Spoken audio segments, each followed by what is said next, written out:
What's up, everybody? It's your boy, Coach T, with Chicago Bears 360 with Coach T and Swifty, live with another show for you on both YouTube and Facebook. Thanks for joining. Listen, we got a good show for you today. We're going to talk N'Keal Harry signing, right? Aaron Rodgers says on the what's his face show. I'm supposed to get that before the show started. He says on the YouTube Pat the kicker, Pat McAfee show. He says on the Pat McAfee show he expects his offense to struggle. He expects those guys to take their lumps early on in the season. We're going to talk about that. And then also the Bears have a salary cap of $20.7 million. Fifth highest, right, in the NFL.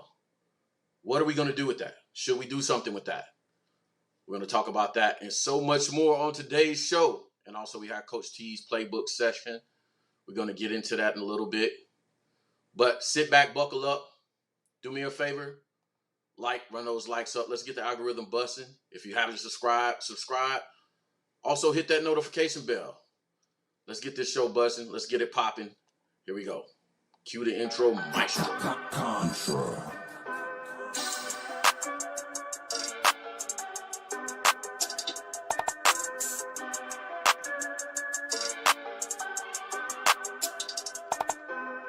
Life like chess, move to pieces, you know I roll in silence. On the road to them Benjis, I filled my teeth with diamonds. I'm high as fuck in the sky, you would've thought I'm pilot. I'm from Chicago, it get ugly, fill the streets with violence. Life like chess, move to pieces, you know I roll in silence.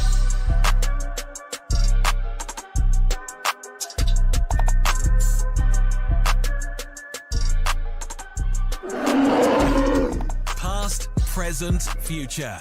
We bear down.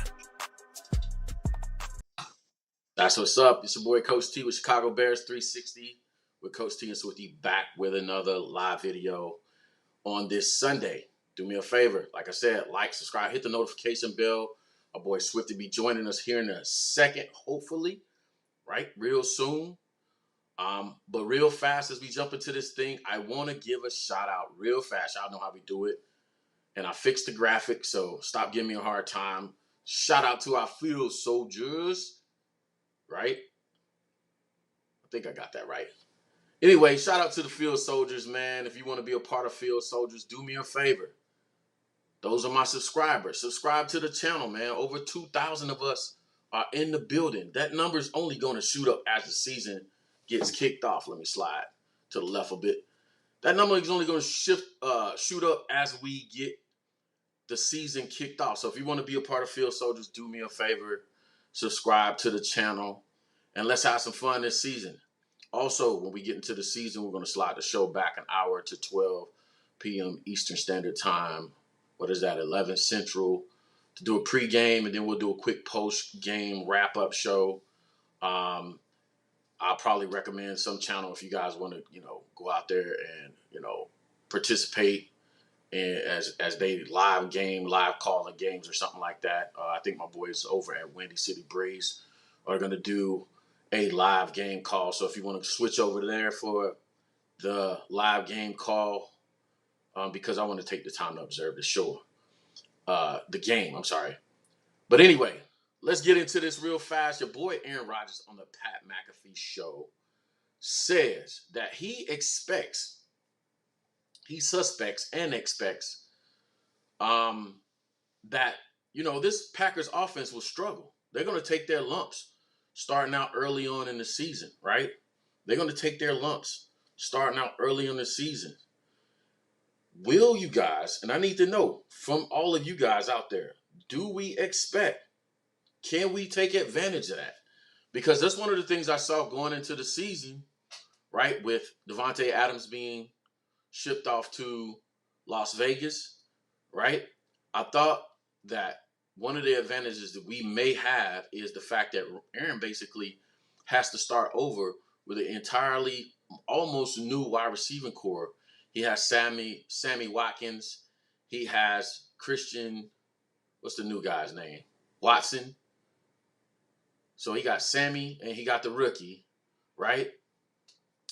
Take some time to develop that chemistry, right? That's not instantaneous. So you need reps, right? You need mini camp reps. You need summer reps. You need off-season reps.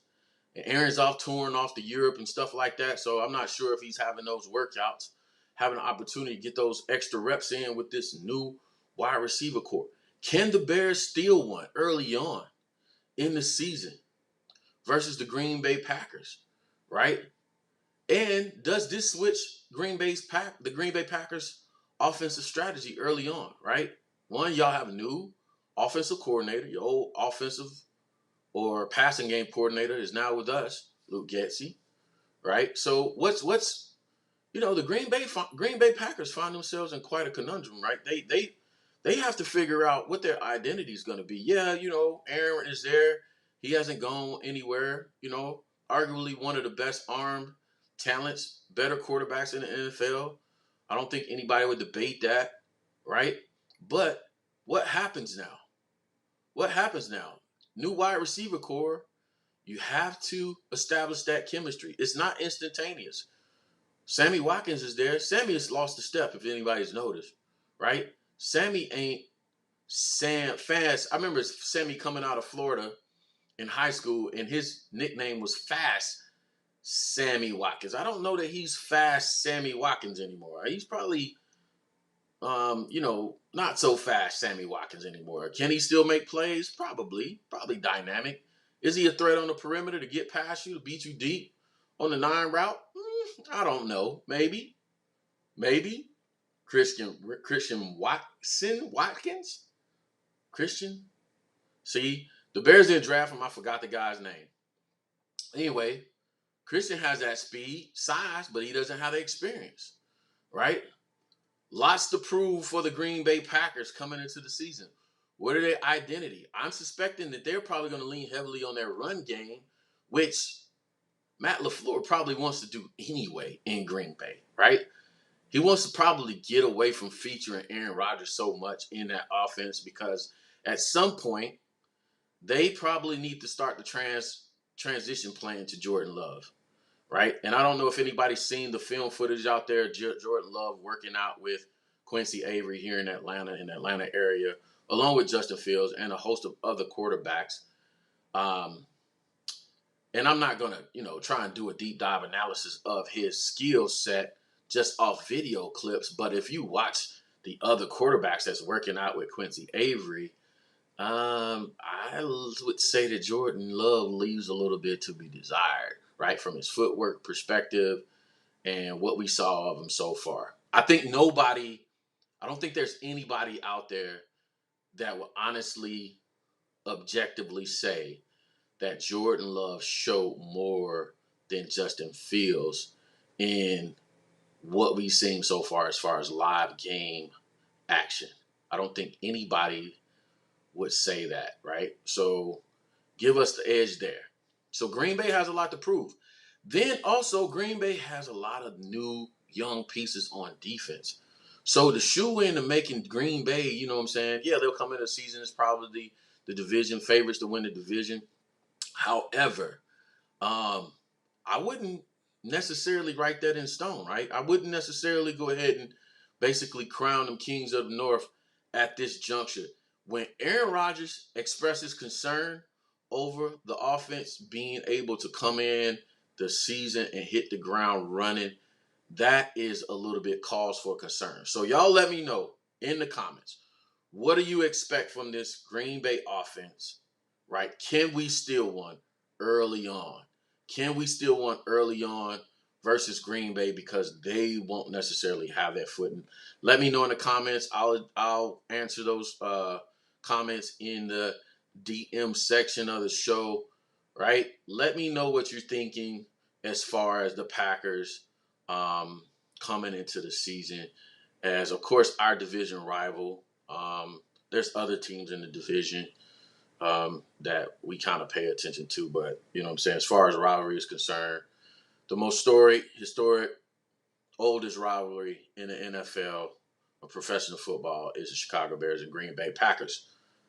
Let that not be mistaken. All right? So let me know what you think about that in the comments. Second thing I want to discuss. The Bears have $20.5, $20.7 million in salary cap space available to them. Fifth highest in the NFL currently. Should the Bears be shopping? Should the Bears be shopping? One, right? Now,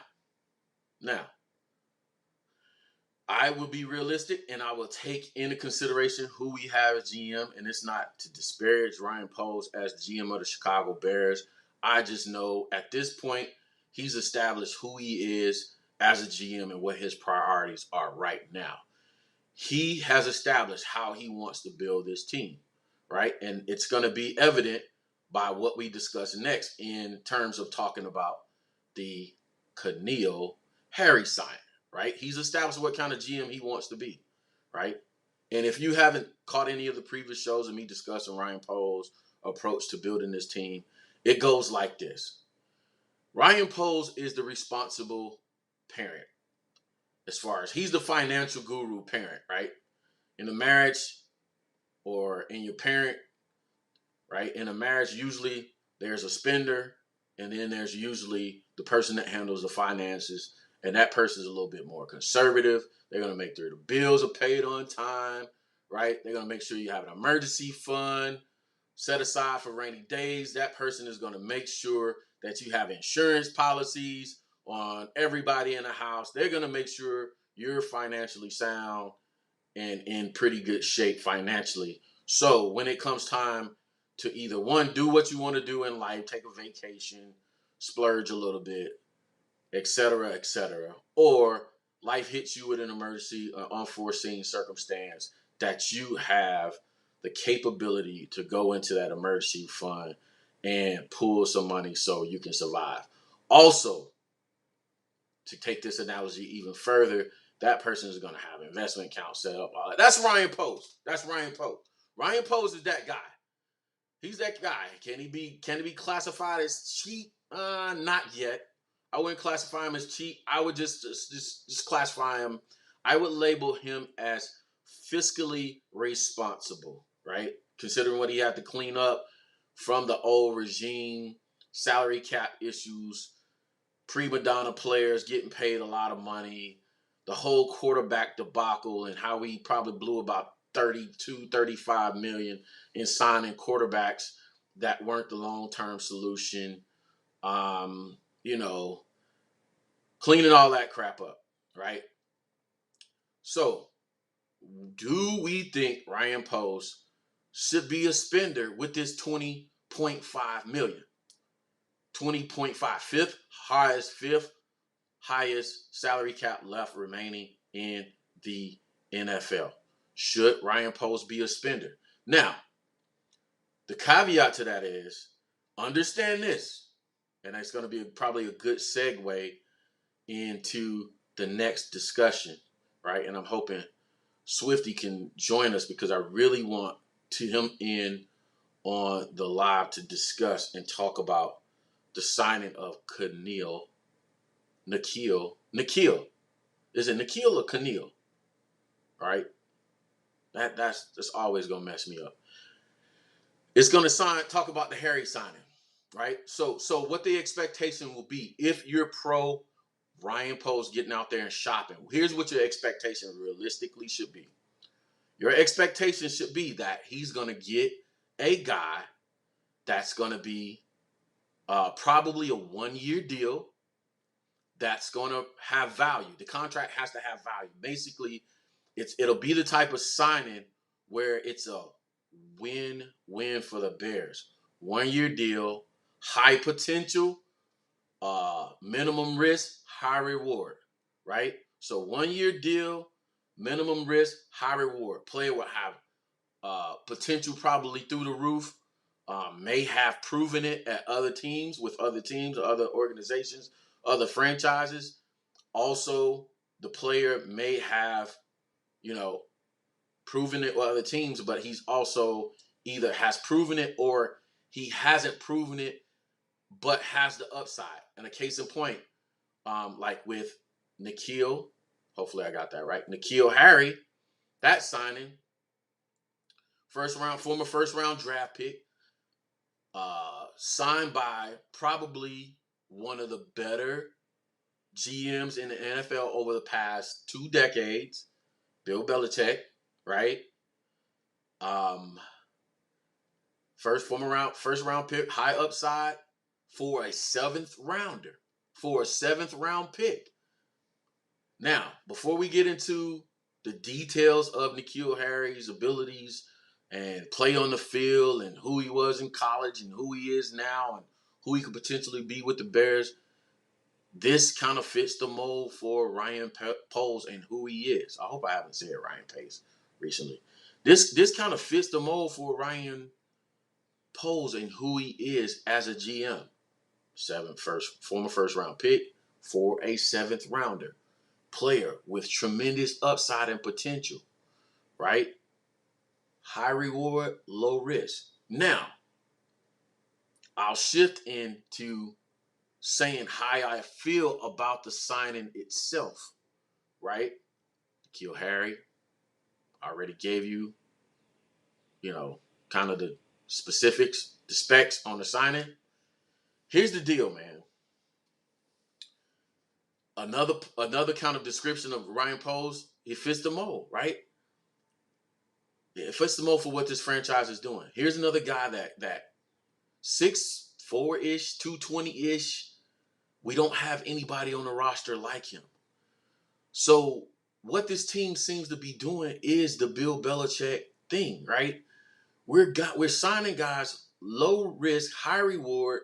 Then also the next echelon of that is, here it is, a guy that can do something on the field that nobody in our receiving core necessarily can do, or he possesses naturally the ability to size, right? True X receiver size that can probably do something nobody on the Bears roster can do outside of our tight ends, Cole Kmet, and then some of our bigger guys. Really has that size and presence to go up and get the vertical ball, right?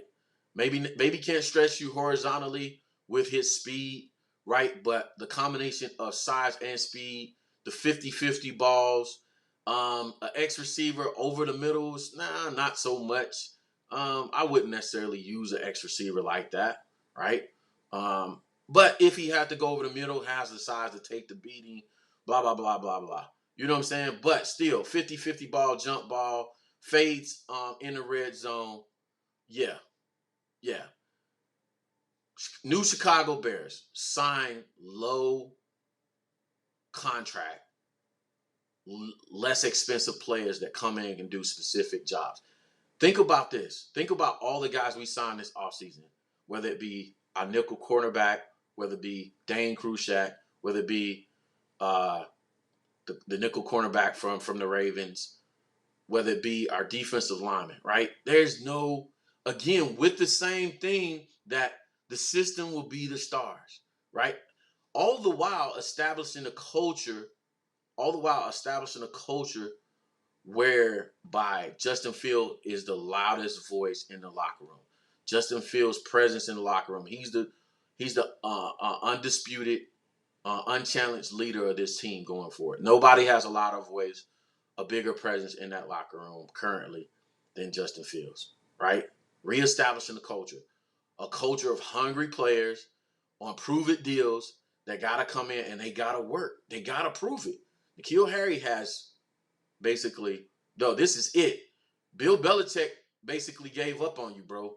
If you don't come into Chicago and make it happen, then you're going to go down probably in infamy as one of the great wide receiver busts of the NFL, right? It's just that simple, right? It's like that. It's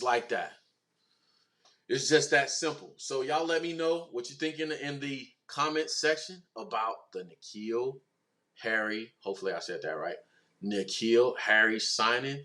And I'll get to some of these comments and see what y'all have to say here in a minute as it's coming in, right?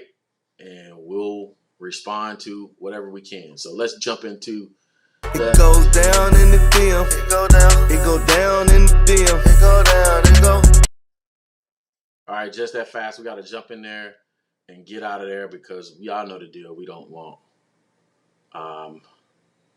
we don't want YouTube banning us. We want to keep ourselves in good standing with YouTube. Your boy Cornelius, let's get him up on the screen, says if people haven't noticed, the Packers receiver core is probably not as good as the Bears. Yeah. I mean, you see, the thing about it is there is so much hate, I believe, from the national media when it comes to the Bears. Like, if you haven't noticed, bro, the national media, ESPN, FS, Fox, nobody really, I don't know what it is. I just can't put my finger on it. I know what Chicago did to everybody, but nobody ever really wants to, and if you're looking at it from a macro perspective, you really can't blame them, right? Like they don't. It doesn't give them narratives. It doesn't give them sexy shows to talk about on ESPN, a national program, right? They want to talk about the sexy names, the Aaron Rodgers, the Tom Brady's, the you name it, right? They want to talk about the big names because they know that's going to get them views, right? So it's kind of a tricky thing, even with social media and how we do it, right? You always have to make the decision as a content creator, period, right? You have to decide whether you're going to compromise who you are, what you stand for as far as delivering content, or are you going to go with the views, right? And I've gotten so many inbox DMs about, Coach, you should do this on the show. Coach, you should do that on the show. Blah, blah, blah, blah, blah, blah. You know what? At the end of the day, man, I'll tell y'all this all the time, bro. This is a passion project, and I'm not swayed by views, clickbait, all this other stuff. I don't want to do that. I don't want to do what everybody else is doing. So, yeah, it makes it easier for people to dislike the Bears because they don't give you narratives. Now, what's going to start giving people narratives if this pseudo Bill Belichick kind of philosophy, Ron Wood philosophy works out, is what's going to give them things to talk about is winning. Do you want to be known for having the great players, having the prima donnas in the locker room, you know what I'm saying, the sexy names to talk about on national media, or do you want to be known for winning? That's the question you have to ask yourself as a fan. So, it's just like that. You know what I'm saying? It's just like that. Man, no man says, go look at week 6. I guess that's from last year. Justin damn near beat the Packers all at full strength. If you're thinking about the game that I'm thinking about, I felt like we had a chance in that game. A defensive play, I think it was a blown assignment here and there on defense. And we're right there. We're right there. So again, I don't think the gap between us and Green Bay is what probably the national media and a lot of people, a lot of individuals would perceive it to be, right?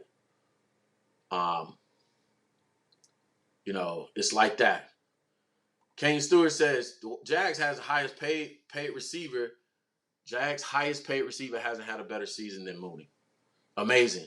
See, this is, and I've seen that on Bears Twitter, right? I've seen the question posed that who would be better this year, the Jaguars or the Bears. But to describe it, right, to kind of frame Ryan's pose philosophy and kind of put it in context, right? Here's a totally different approach the Jags have taken, right? They've taken a totally different approach to building this franchise. They're throwing money at guys without the production.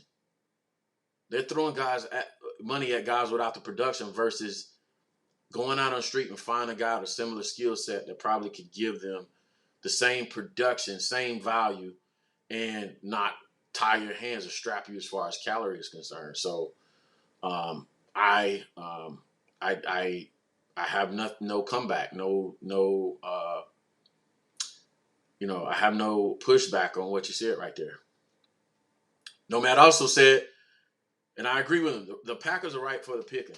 I believe so. I believe, with this defense having a lot of young new bodies, right?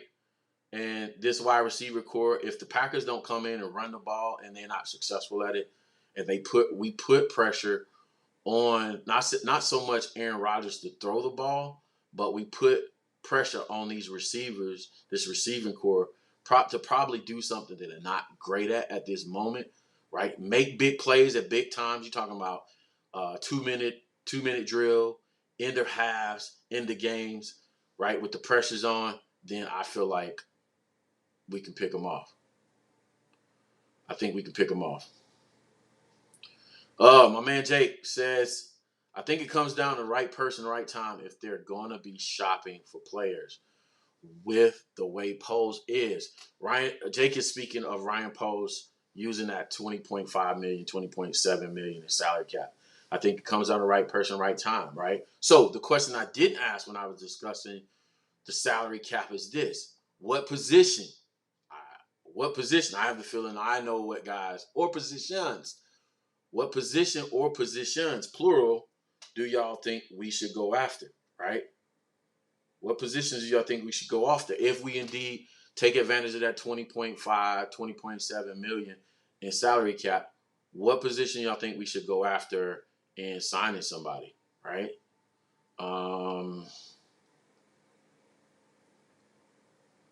Right. Jordan, I'll get you on the show.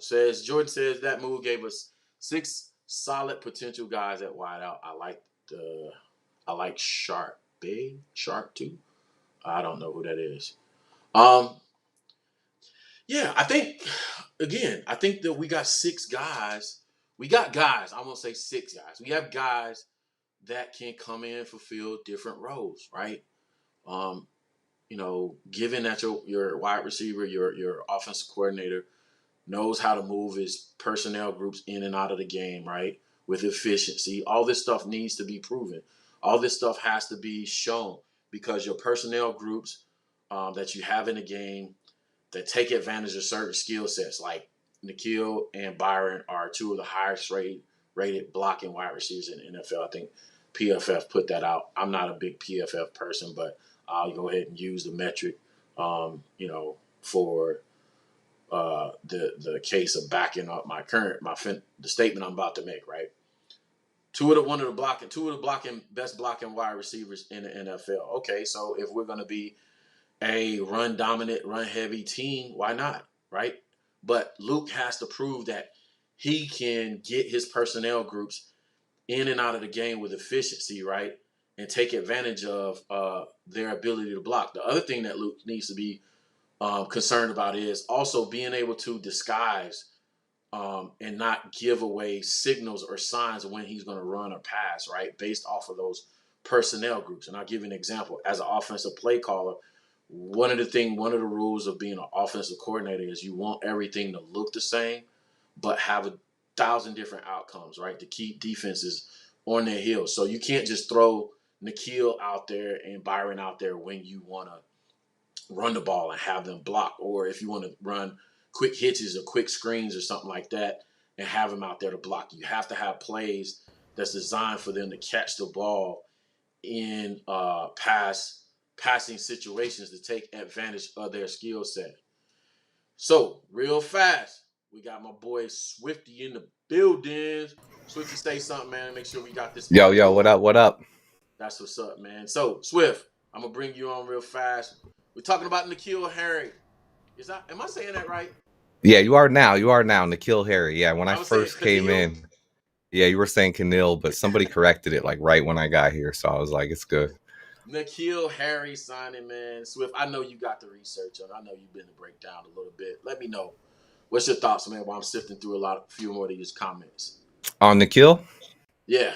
Okay, so I got my all 22 breakdown coming out on him tonight. I actually watched a bunch of tape of his, man, and he's what fans wanted as far as a big physical X receiver. Like you said, he's 6'4", 225. He can make those contested catches. He's one of the best blockers in the league as far as run blocking. He's going to dominate people. Like what I saw him do on tape in the run game, like A-Rob couldn't dream of. Like this is where I think is the basis here. Like there's a chance N'Keal doesn't even make the team, right? But when you put N'Keal Harry, if you put him on this team last year and you put him in A-Rob's position, I think we were a better team. because he would have improved our blocking so much. Like A-Rob was just, I loved A-Rob. I was a huge fan of his when we got him. I loved him at Penn State. I was excited when we got him here in Chicago. I had him on my fantasy teams when he was a Jaguar. But last year, as much as he wants to say like he was schemed out of the offense or whatever, nah, the effort wasn't there. On as far as a blocker on tape, what I saw was pathetic. And when I watched N'Keal Harry and how he would get a hold of defensive backs and just take them out of the play, even on screen plays, all over the place, man, Right. he's a dominant blocker. And that right there is enough to make him valuable, in my opinion. Right. Swift. So here's my concern as an offensive coordinator, offensive play caller. How do I adjust? How do I add him to a personnel group? Him and Byron. What personnel group do I add him to where I can disguise their skill set? Meaning, I mentioned the fact that they're the two highest rated run blocker wide receivers in the NFL, right? But as an offensive coordinator, I can't just throw those guys out there, right, to run block because, defenses are scheming. They're scouting that, right? True, and that's why Pringle's going to get the separation. So you don't have to worry about Pringle in that sense. Like anytime Pringle's on the field, he's going to be a threat to go deep or over the middle. Harry, if he wants to make it and if he wants to make an impact, he's going to have to win those contested catches, especially on third downs and in the red zone. So he's a guy who he doesn't get a lot of separation. When I watch him on tape, big body to go out there, and maybe his specialty is going to be digs, hitches, curls.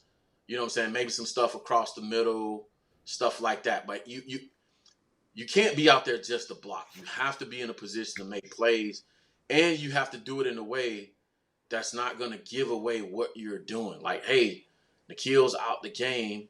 He's out there on the field.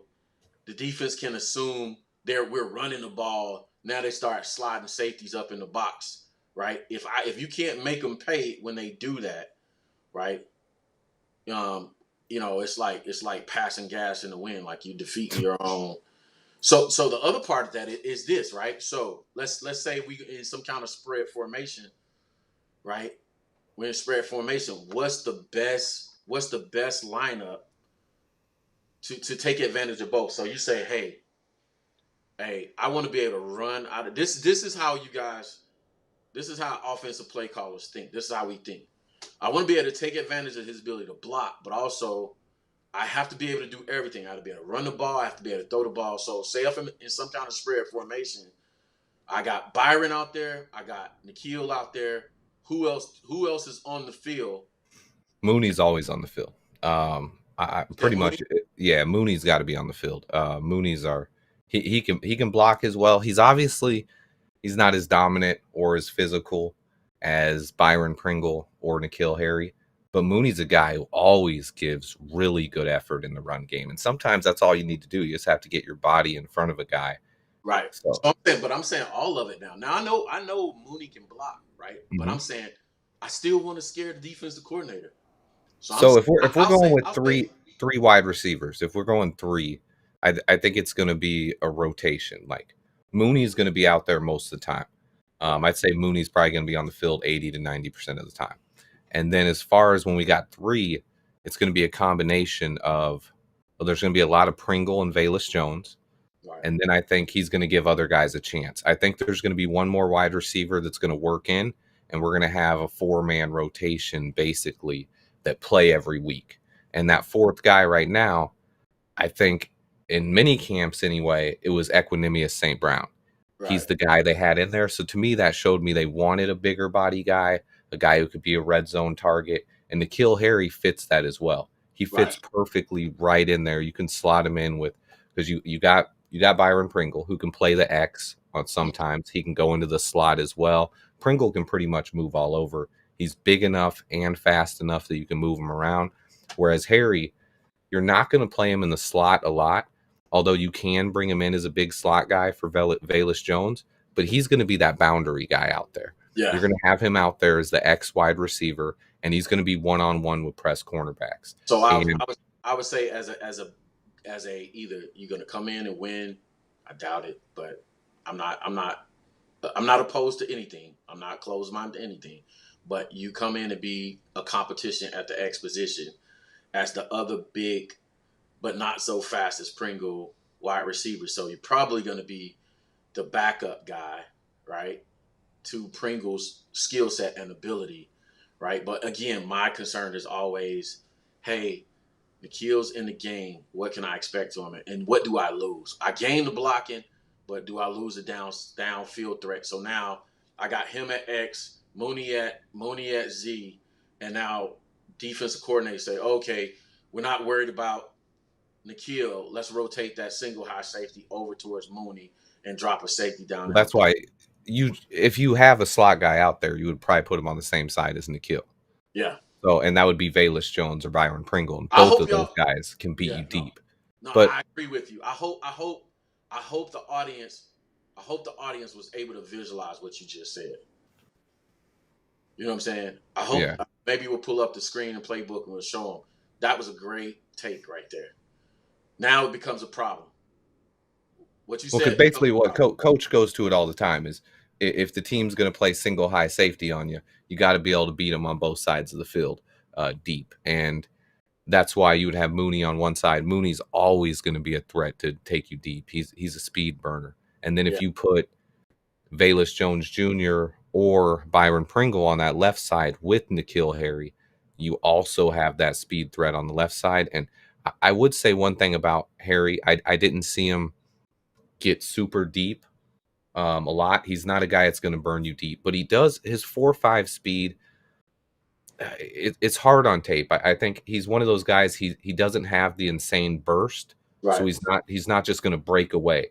But when he puts his foot in the dirt and he goes on a deep route, he can run 20, 30 yards downfield and then turn around for one of those back shoulder throws on the sideline, and that can stretch the defense too. So he does have some capability there as well. Great take. That's what I was just about to say. 4.5 becomes a problem when you're on the 9 route, and when you're on the 9 route, it's single high safety. So go ahead Green Bay, go ahead Detroit, go ahead Minnesota. Walk that safety down in the box, leave that safety to play center field. Now 4.5, 6.4 becomes a problem when you have to get that safety over and it's one-on-one, whether it's man or cover 3, right? Now his leaping ability, somebody put it in the comment section. My man has 38-inch vert. Was that the measurables? Mm-hmm. Yep. Yeah. He can go up. That becomes a problem.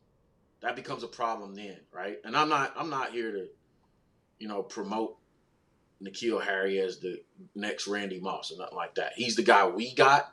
I know by the history of this GM that we bring guys in that can do a specific thing. So our job becomes, right, as Bears DIY media, is to say, we know this about Ryan.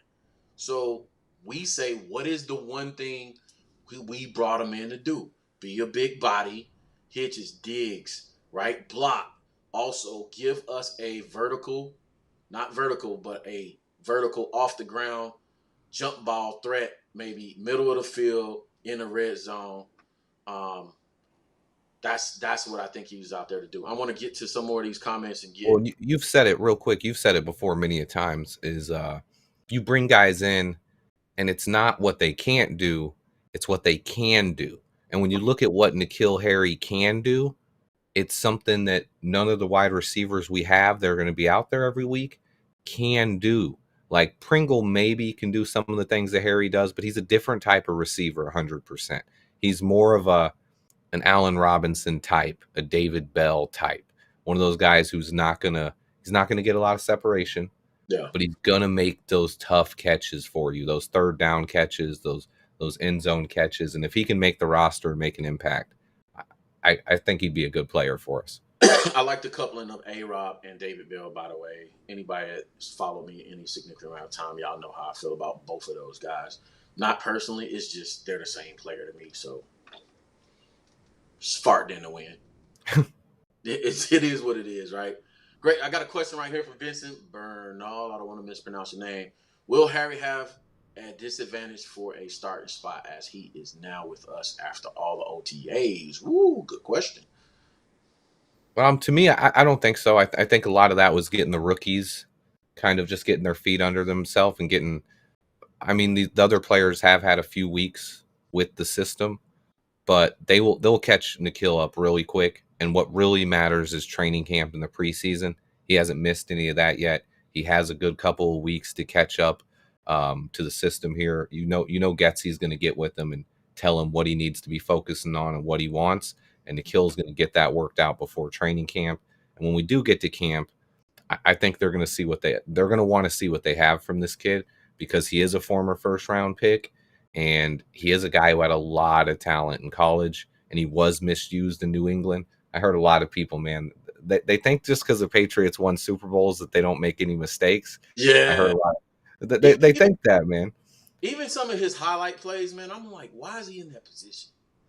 Mm-hmm. Like he's catching the ball over the middle, and I'm like, no, that's one thing. That's the one thing where I think he was better at college. In college, he was really good at breaking that first tackle, and I think maybe that's what Bill Belichick wanted him to do, was get him on those little slants over the middle. Mm-hmm. He didn't give him a lot of opportunities, but I saw like 3 or 4 his rookie year where he would catch the pass, but he wouldn't make that first guy miss like he did in college. He would get tripped up by an ankle tackle, or he just wouldn't get any extra yards. And that's one of the things he was so good at in college. And I think right away, when Bill Belichick gives you 3 opportunities and you don't do anything with it, he's going to put you in the doghouse. And and then after that, his career was just Cam Newton, man. That offense was not a passing offense when Cam Newton came in. I mean, that was a high school offense that runs the ball and runs with the quarterback all the time, doesn't stretch the field. So Nikhil was dead in the water there. And then last year, he requested a trade, pissed off Bill Belichick, and they had a rookie quarterback.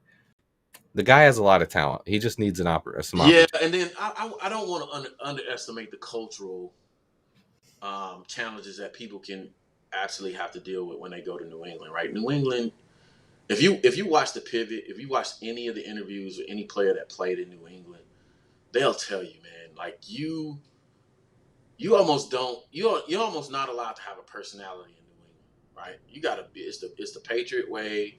It shut everything else down. Like, if you really pay attention, like the guys that left New England that are superstars, they come out of there and they're doing commercials and stuff. It looks like they're having more fun playing the game. I think that was a lot of the Tom Brady, Rob Gronkowski issue at Green Bay. New England, man, okay, I get it. We're professional athletes, but man, we can't have no fun. We can't take advantage of none of these, marketing opportunities that's given us. Like, it's football 1,000% of the time, and anybody's gonna get burnt out with that. Not giving them an excuse, but I want to jump into this next question real fast because I want to get as many of these in as I can. How many wide receivers make the 53-man roster, Swift? Best guess. I mean, we got 3 that are locks right now. Pringle, Mooney, and Velus Jones are locks for this roster. I think after that, you're going to have a couple more guys. Someone either, Nimba, I forget that guy's name. Nasimba Webster, I think it is. Him or Chris Fink are going to make the team as a special teams guy.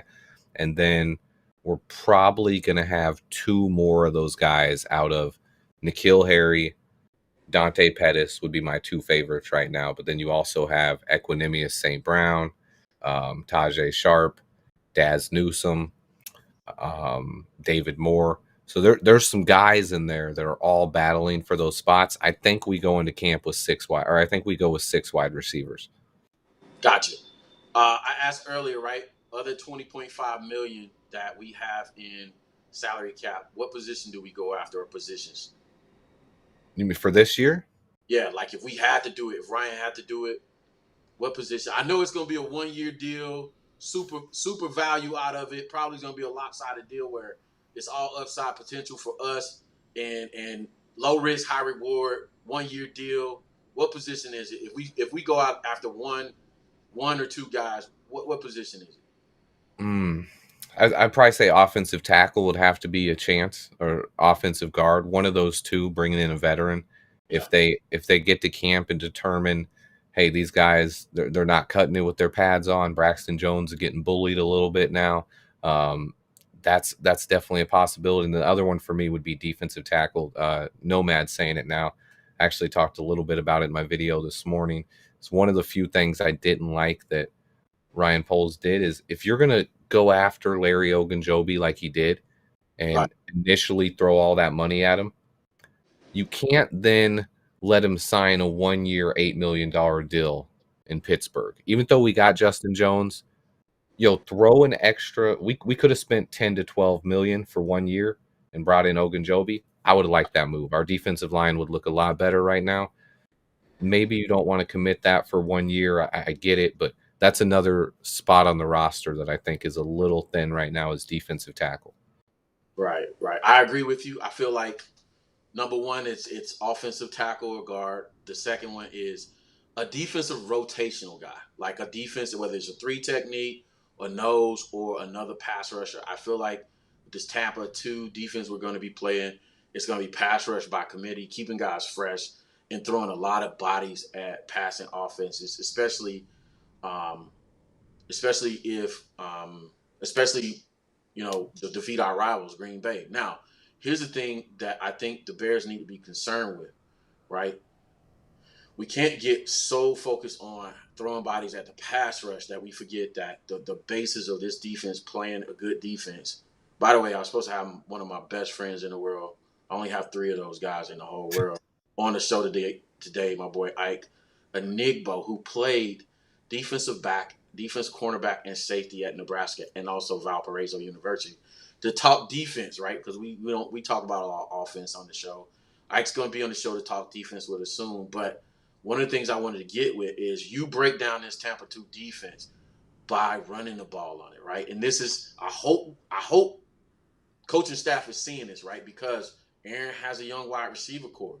They're probably going to rely on Dylan and their running back and running game to basically keep them in games, and they're going to grow that wide receiver core up by only in opportunities where they have the 2-minute drill in the quarter, in the game, force them to be superstars, right? Make them, they're gonna force those guys to play in moments, but their identity probably is going to be less Aaron Rodgers and more running back. Aaron Jones and AJ Dillon, yeah. Yeah, than we've seen in the past, right? So you got veteran running backs. Think about it. I mean, it's a no-brainer. You got veteran running backs and rookie wide receivers. What's your thoughts on that as I keep scrolling through? As far as what was the question again? Like, what was the question? I was like, I know what you were talking about. No. What's your thoughts? What's your thoughts on what I'm saying? Because we talked about adding defensive linemen. Oh, okay, yeah. But so much has been focused on offense side of football and having pass rushers. Like the core of a Tampa 2 defense is be able to stop the run with 7. Yeah, Nomad kind of said it here is after Larry O signed, there's not a lot of good 3 techs or even defensive linemen out there. We might be able to get somebody that could come in and be a rotational nose or something, but we already signed Mike Pennell, so we might have already did that. So the other spot on defense that kind of sticks out to me would be another linebacker. I think Morrow and Roquan are grade A. They're going to be top shelf linebackers, but after that, we have a lot of guys battling for the backup spots and that Sam spot, and nobody really established. So, I mean, another linebacker or somebody that could come in and back up Morrow or Roquan and provide us some insurance if one of those guys were to go down, that could be a huge hole on our defense. If Morrow or Roquan get hurt, I think our defense, all of a sudden, instead of being a defense that could be top 10, it's like, ooh, now all of a sudden we're bottom 20 looking bad because we don't have anybody who can fill in for Roquan at all. Yeah. I depth all up in the front 7 is a must. I just think we gotta be solid up front because the first thing teams are gonna do is say, I'm gonna force you to bring a body down in the box and play single high safety. So I wanted to get to this comment, Michael. Yeah, I see that one. Yeah. This I wanted to get to like almost a contrarian take from the comment section, and it's not negative. It just gives us something else to think about because I did think about this, right? because and we crown Bill Belichick, like we give him his flowers, right? He's done. I mean, come on, man. It was arguably the greatest head coach in the NFL history. So let's put some respect on his name. Now, to that point, and I said this on Twitter, I'm saying, like, man, I get it. We're taking the Bill Belichick philosophy and getting guys that can do one thing, right? But at the same token, the guy that's mastered doing that signed this guy. And he wasn't able to do it with this guy. That's my call. That's my trepidation. That's my cause for concern. So what we're saying is, Luke Getsy, you're going to be able to do something that Josh McDaniels and Bill Belichick wasn't. I'm just playing. And that's where I advocate. want to go in on that is, and that's one thing Luke Getsy has been able to do in his career. If you look at Devontae Adams before Luke Getsy, he was a nobody. He was a second round pick who hadn't done much in his couple seasons in the NFL. Luke Getsy comes in and turns him into a superstar. And that's not just me saying that because we got Luke Getsy. That's Devontae Adams said that himself, that he credited Luke Getsy for a lot of his development and making him who he is in the NFL. Now, Bill Belichick, let's go back 20 years. Who have Josh McDaniels and Bill Belichick developed in that offense? They've taken a lot of wide receivers high. What was that guy's name? Something Sanders, or Chad Jackson. There's so many high picks that the Patriots have taken at wide receiver that all turned out to be bust. The only wide receiver they developed was Julian Edelman, who was a college quarterback, and they took him in the 7th round, and he basically just developed a chemistry with Tom Brady. It's not like the coaches did that. That was Edelman and Brady working after practice together. So that's one part of that Patriots mold that people don't understand. They haven't developed any wide receivers. They've been proven that they can't do that. So they never gave Harry a full chance. When you watch it on tape, I mean, when you draft a guy in the 1st round, right, you want to give him some targets, right? Right. That's how a wide receiver gets better. If you look, Darnell Mooney had more targets last year than N'Keal Harry has gotten in 3 years as a 1st round pick. Wow. So and by like 40, it wasn't even close. Like he blew him away. Like, so N'Keal Harry's never really had a fair shot in the NFL. That rookie season, he was in the doghouse. He's played for 3 different quarterbacks. One of them was Cam Newton. One of them was a rookie. And the other one was Tom Brady. And Tom Brady was at the point of his career. That was his last year in New England. Tom Brady at that point, he didn't want a rookie wide receiver, you know? Brady wants a veteran. He was 40 years old. He didn't want some 19-year-old kid that he has to teach. So there was a disconnect there as well. Brady wanted a veteran to come in. He wanted a guy that he liked, a guy that he's worked with before, maybe a guy that's been in the Pro Bowl. Instead, they go out and draft a 1st round unproven guy who all the scouts said needs a couple years of development. Mm-hmm. So there's a lot about that, what happened in New England, that you can't just say, oh, if he couldn't do it in New England, he can't do it anywhere. Like, no, you did a great job of extinguishing my concerns, right? Because to your point, and I think this is something we forget about a lot. Luke Getsy is known because we want to couple him and put him in the offensive coordinator box immediately. But what we often forget about is one of the most dynamic wide receivers in the NFL. Luke is credited with developing.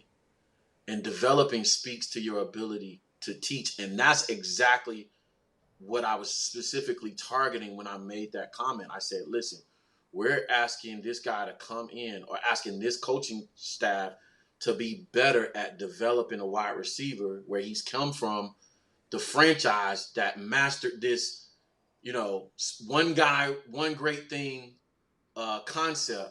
But to your point, we may actually have the better teacher at the wide receiver position. Now, I mean, we can go so far as to say in the division now. Who's the best wide receiver in the division in the last 8 to 10 years? It's been Devontae, man. I mean, he's been that guy. Who taught him? It was Getsy, bro. Okay, everybody else argue with your mama. Next comment. Uh, next comment. Hey, I know this guy right here. Let's get him up on the screen. Oh, Let's get this comment up on the screen. I think I know this guy right here. I that think I know name this looks guy. familiar. The name looks familiar. This is my pops, y'all. He said, sorry I'm late, but how's it going to work? He said, but how this going to work come end of the November, December in the cold, wind, all that good stuff. Now, Pops make a good point, Swift. Now, I don't care about personnel. This is the way I would teach my offenses, right? So, of course, y'all know how much I love power and counter, but power concepts, right? I install power first.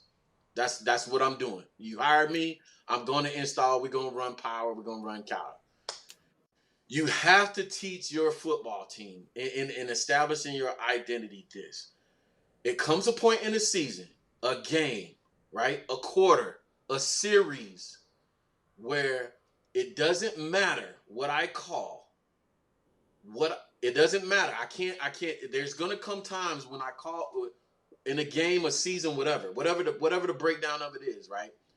Where no matter what I call, the defense is gonna be prepared for, right? So there has to be certain plays in our playbook where I come and you as offensive linemen, the quarterback, running back, wide receivers, you come up to the line of scrimmage and you point and you tell them where we're going to run the ball, and there's nothing they can do about it.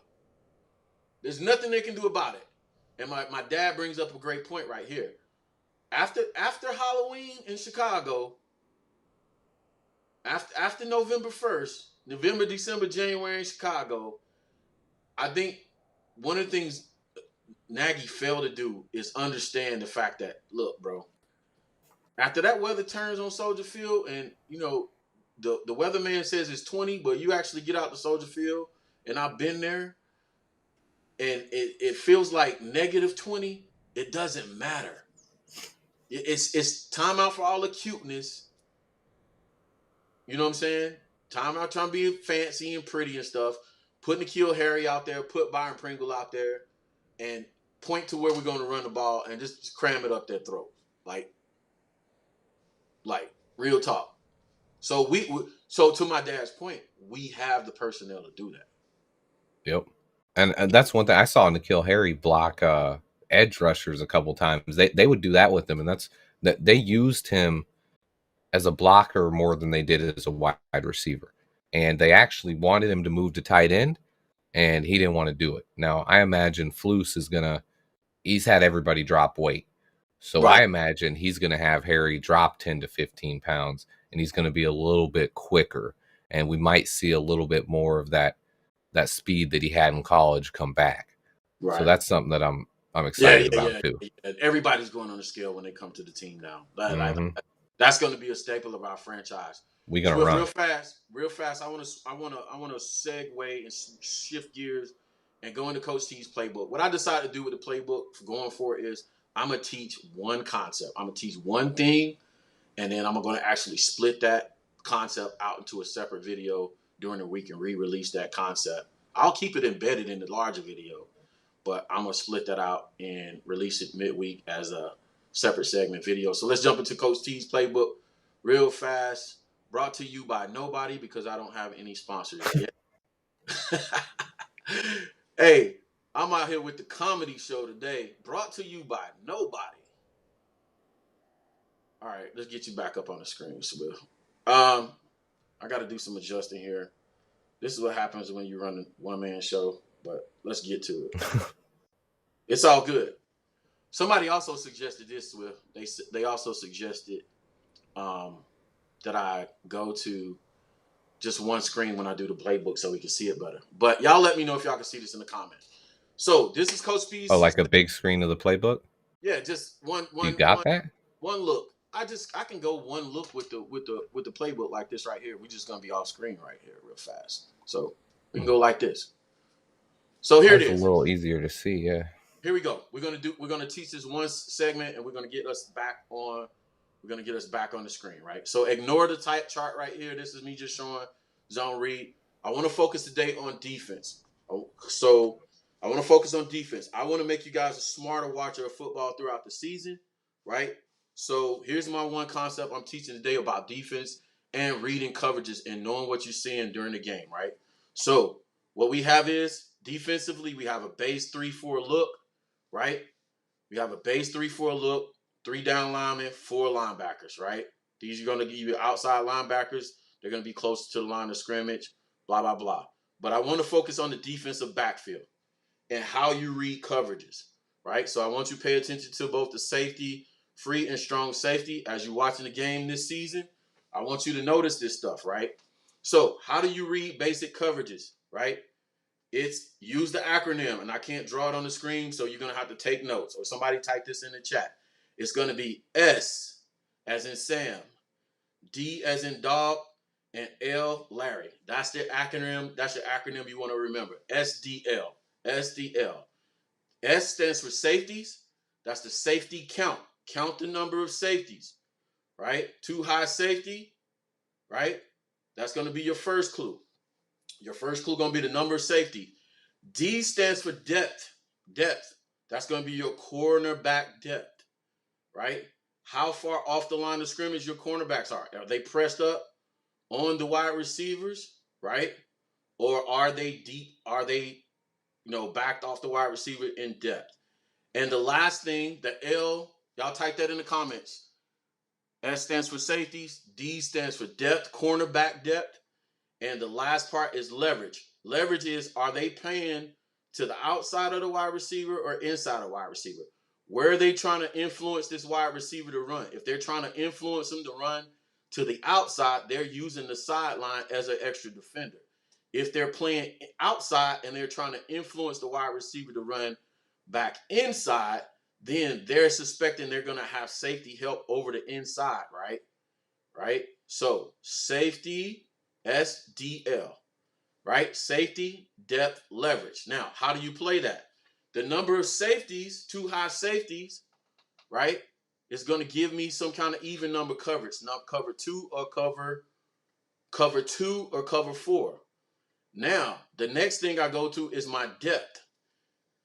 Too high safety, corners are playing press. They're playing up and in line with the wide receiver, right? If they're playing up on the wide receivers, in line with the wide receivers, 9 times out of 10, that is cover 2 man.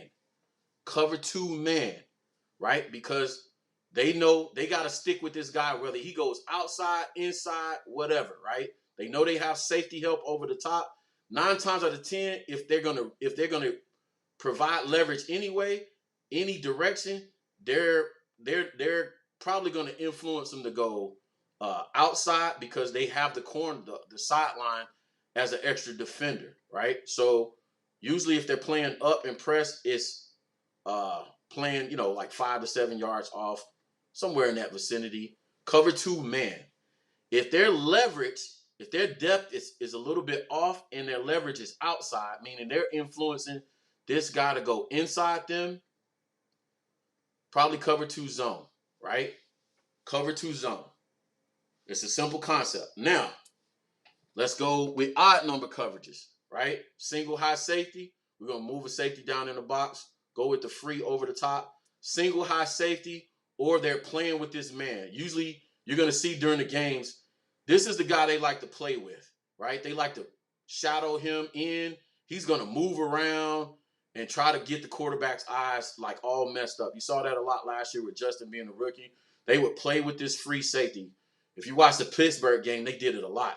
They're going to line this guy up in some kind of intermediate space where you can't get a true read on what he's doing. And then they'll either rotate him back to get over the top to play some even number coverage, or they're going to bring him down in some kind of intermediate cover 3 match or something like that. So let's do it again. Count the safeties. Single high safety, right? Depth. If they're going to play back like this right here, if they're going to, let's go with playing up tight first. If they're going to, corner's going to play up, their depth, they're going to play up, probably man coverage, right? Cover 1. Man coverage, safeties.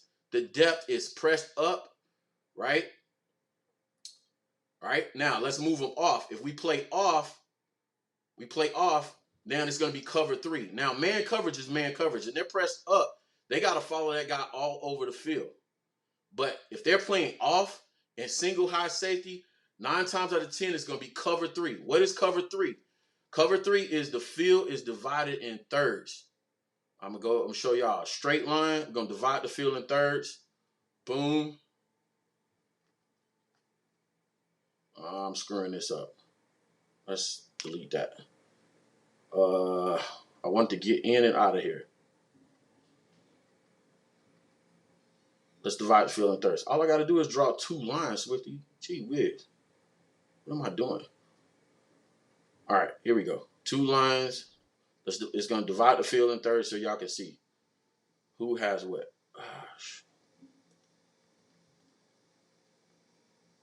Struggling, coach. It's okay. All right, yeah, it's kicking my tail, man. All right, so here we go. We just divided the field in thirds, right? So cover 3 is this. Safety. These 2 safeties have all this middle third of the field. This guy has outer third. This guy has this outer third. That means this cornerback is responsible for all this right here, all this third. This cornerback's responsible for all this third by itself. The assumption is if he gets beat deep, this safety has to cover all 53 and 1/3 yard wide of the field. That means he's going to have his eyes on the swivel and understanding who's going to go short, who's going to go long, and he has to get there. He has to have range, right? And this is all designed to bring an extra man in the middle of the field, right? To make it an 8-man box. So, for example, if we're kicking the defenses behind with our run game, right? The natural thing is we gutting them is to bring a safety down in the box to help stop the run because they can't stop it with 7-man. That's why I told you in our Tampa 2, we have to be able to stop offenses with our 7-man box. If we get to the position where our 7-man, we can't stop a nosebleed and we have to play like this, this is not what Matt Eberflus wants to do. This is not our identity as a defense. Now we leave Eddie Jackson back here playing center field, right? Eddie Jackson playing center field versus if a team has a fast X and Z receiver, now, we're compromised. It compromises our defense as a whole. So hopefully y'all learned something right there. Safeties, S, depth, leverage, right? That's how you read coverages. The best thing to do is just start out with understand single high safety, either cover 1 or cover 3, 2 high safety, cover 2 or cover 4, and then there's other coverages within that. Cover 3 match, there's cover 4, there's combo coverages 5 and 6, which adds it splits the field in half, and one side is cover 3, one side is cover 2. We can get into that stuff later, but that's kind of it in a nutshell. That's a super high level explanation of how to read coverages. If y'all understood that, y'all got something out of it, man, let me know in the chat, man, because I always want to make sure that when I'm doing this stuff, I'm explaining it in a way that makes sense to you guys. So if I need to do a better job, then don't be too hard on me, man. Just, you know what I'm saying? Don't cook me in the comments. That was my simple explanation. That's Coach T's playbook. I'm going to load that up as a separate video this week. Hopefully it makes sense. I'm going to do that in smaller segments going forward because just some feedback from the DM section, the comment section, and say, hey, the coach playbook sessions are a little bit long and drawn out. So I wanted to chop that a little bit more. Next, Swift, guess what we got this week? Drunk Uncle? Drunk Uncle, man. I got to get into the Drunk Uncles, man, because we have one. And it's a simple one. It's an easy one. But let's do it. I don't have music for it this time because I got to reload the music. Shout out to my son, by the way, just released a new track out there. G Don't Crash. Y'all go check G Don't Crash out on YouTube. New banger, by the way. Swifty, guess what, man? Drunk Uncle, bro. So Lori Lightfoot pitches it a proposal to put a dome on the Chicago Bears on Soldier Field, right? I have my opinions about that. I feel like football in Chicago should be played a certain type of way. That's just, I'm a traditionalist. I love Soldier Field. I love going down there, all that other stuff. But I'm not opposed to a dome on the new stadium. But if it's going to be Soldier Field, then keep it Soldier Field. That's not where my drunk uncle is coming from.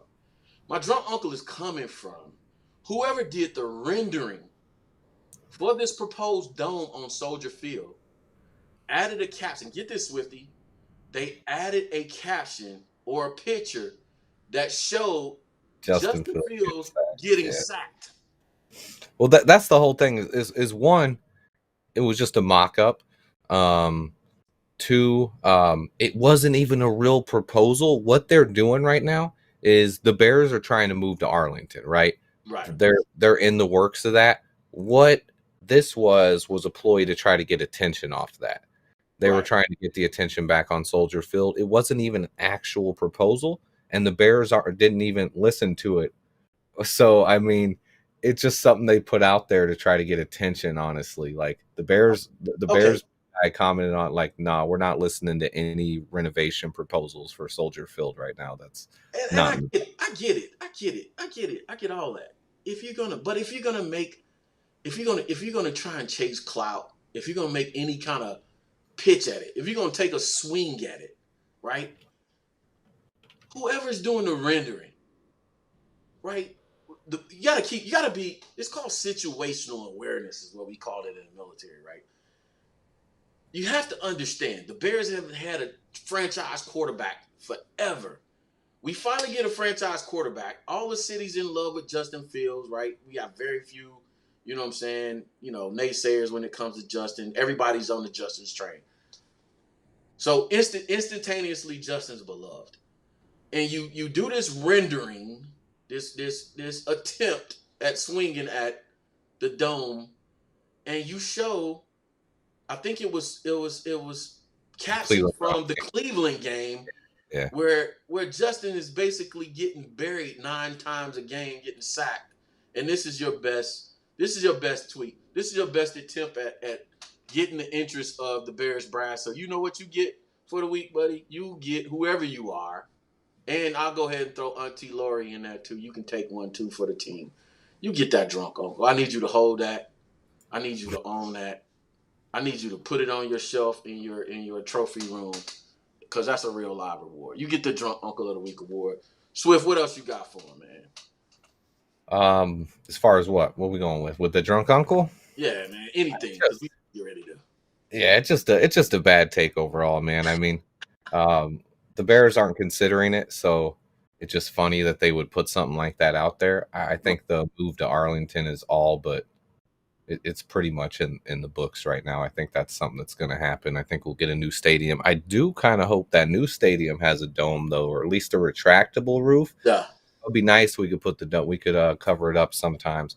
I know a lot of the traditional fans, you want cold weather in Chicago, and we could do that. We could open it up, but it's another thing to where, hey, if it's a blizzard outside or it's freezing rain sideways, close that dome up and let's have a football game. Like, yeah. I mean. I like, honestly, man, I like the idea. I like the idea of the retractable. If we're gonna do it, do the retractable. I don't know how the cold weather, warm weather thing is gonna work, because if you have a dome and it's still cold in there, like, I don't know, man. What's the point of having it? You know what I'm saying? A dome if you still gonna let it be cold on the inside, right? At this point, if you're gonna have to go with extremes. Like, either you're gonna stay in Soldier Field, you gotta ride that out. If you're gonna go dome, then try to do your best versions of Jerry's World, right? Chicago's version of Jerry World. Get all the bread you can get. Get as many stamps on the building as you can, whether it's Mercedes, Ford, Nissan. I don't care. What's the Chicago brand, big brand in the area that probably jump on that? We can't do Ford, man, because that's up in Detroit. Yeah, I don't even know. There used to be some car manufacturers up there, but I haven't been up in a while. I need the big dogs on this one, man. I need Bezos. I need Bezos. Yeah, I need Bezos. I need Elon. We have like Amazon or Tesla. We do the Tesla. Amazon, Tesla. I need the big dogs on this. I need some big brands on this. You know what I'm saying? No Portillo's. Shout out to Portillo's. But I love Portillo's. They want to throw something on there. on. Yeah, I don't want it to be called the big dog, the big hot dog. You know what I'm The big saying? hot dog. I don't want our rivals coming at us with some kind of goofy name where they get the we get to play at the big hot dog this weekend. You know what I'm saying? Like, you know how Heinz Field Right was. now it's the giant spaceship. I mean, so Yeah. Like, come up, let's make it. Let's put some sauce on it, man. Let's make it swag. Let's swag it out a little bit. You know what I'm saying? You know, put some architecture, some kind of architectural. You know, Chicago's kind of known for its architecture. Let's put some sweet architecture on there and make it. You know, let's swag it out a little bit. Don't make it dry. You know what I'm I saying? like that, man. I think Chicago's due for a. I know Soldier Field is one of those iconic stadiums, but to have a new state of the art stadium, even if we don't go as classy as Dallas did, something like the Indianapolis Colts did, that stadium over there in Indy is nice. Yeah. That's an indoor stadium, but if we our facilities and everything are top notch, and that's why players even notice it coming from other teams. Like Justin Jones, he posted Instagrams and tweets about it, like, "Holy cow, this is way better than San Diego was," and that's one thing where we're next level. But our stadium is still Yeah. a bit behind. It's So the facilities in Lake Forest are top notch, but I ain't gonna lie. Soldier Fields, when you go to the stadium, like the locker rooms at Lake Forest are better than the ones at Soldier Field. They got the old wood stuff at Soldier Field. That's kind of lame to me, man. You gotta have the fancy LED light, fold out chairs, locker, shoe rack. You gotta have it. You gotta have it lit. You gotta have USB plugs, high Wi-Fi. Like, you gotta, you know what I'm saying? Like, that stuff matters to players. People don't believe it, but it does, man. But that's it for the Drunk Uncles. Swift, you got anything on your way out? Videos dropping, social media plugs, all that stuff. Go ahead. I got mine to Kill Harry, all 22 coming out tonight. I should have my Justin Fields big video I've been working on for a long time. I should have that out next weekend. I'll try to have it done. It might take an extra week. I don't know. It's a big video coming though. But we got training camp coming up, so you guys know tons of news going to be dropping. Me and Coach T going to be here covering everything. And as far as that, it's just a slow time right now. I mean, it's a dead time right now. The dog days or something. I want to put this comment up, man, because Look at that. This Madden game might get better. So, right. Madden comes out next month. Yeah, we'll do that. Listen, no show next week, Swift. Guess where Coach is going to be at? Where you going now? I'm going to visit the Queen, man. I'm going across the big pond, taking the family. We're going to see the Queen. Actually, I'm going for work, but my wife and my daughter get a chance to visit Buckingham Palace and all tourist attractions in London, man. So no show next week. I actually take off Sunday. Gonna be in London. So listen, appreciate all the support. Thank you, Swift. Thanks everybody for joining. Don't forget, man, always and forever, man. Bear down. We got Bear down, everybody. All right, peace.